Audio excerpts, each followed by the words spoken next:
There are two ways we can build a circle. We can build a circle out of rectangles stacked vertically in Cartesian form, which is the one-dimensional calculus way, or we can switch to polar form.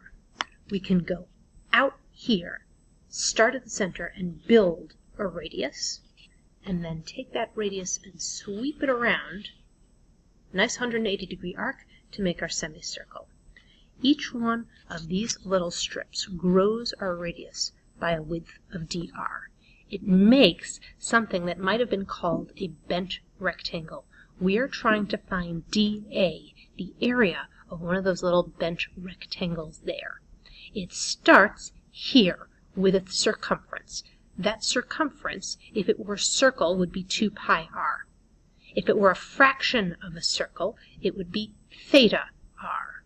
However, since it is an unknown fraction of a circle that we are still working on, it ends up being d theta r.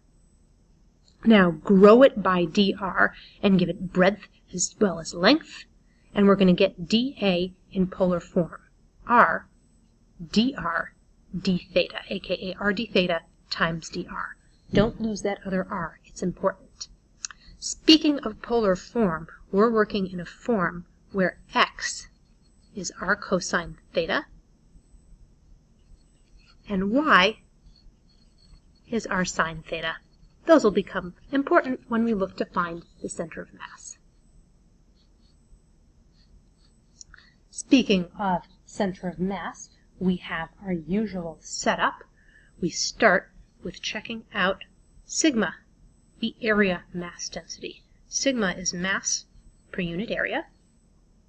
What's the area in this case? Well, that's not so bad. The area is half of pi r squared. That gives us 2m over pi r squared. When we need sigma, we'll know where to put it. Now, if we're trying to find the actual location of the center of mass, that's our old friend, definition, 1 over m, antiderivative of y dm. In this case, since sigma is dA, then dm is sigma dA. And we'll get our antiderivative of y, aka r sine theta, dm, which is sigma dA. Now we've got a lot of substitution here. We have 1 over m integral of r sine theta. Where's that sigma? There it is. 2m over pi r squared. Notice the difference between capital R, the radius of the whole circle. Where did we get that? It came from here, the area of this whole circle, a constant. dA, and where's that dA? Ah, now we're here. R dr d theta. That means 2 integrals, not just one. One for r, one for theta. Multivariable calculus is exactly like single variable calculus. In one case, r is our variable and everything else is constant. And the other case, theta is our variable and everything else is constant. Speaking of constants, see some good news already. Let's pull our constants out front. We have 2 over pi r squared. That's rather nice. 1 integral. We're going to collect all the r's. R squared. And we're going to deal with the r. 1 integral. We're going to collect all the thetas.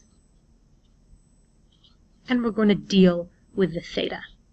I like nesting mine. I always do in my own work. However, if you want to treat these as separate problems, you may certainly do so. Now, limits of integration. R, we're growing out from 0 to r. Theta, we're starting here at 0 and swiveling around to a final value of pi radians. We have to use pi radians so we can use things like s equals theta r. Pause. Do your calculus. You should be in good shape to get a final answer. Press play when you're ready to check your work. All right. Integrals look good. Ready to evaluate your limits? Watch that negative cosine. If you get 0, stop and check your algebra. Check for double negative signs. You know the center of mass of the semicircle is not located right here at the origin. Notice some lovely, lovely constants canceling out. Simplify and press play when you're ready to check your work. Once you've got your final answer, map it out on your semicircle. You know that the center of mass is not going to be found halfway up the semicircle, but a little bit lower down.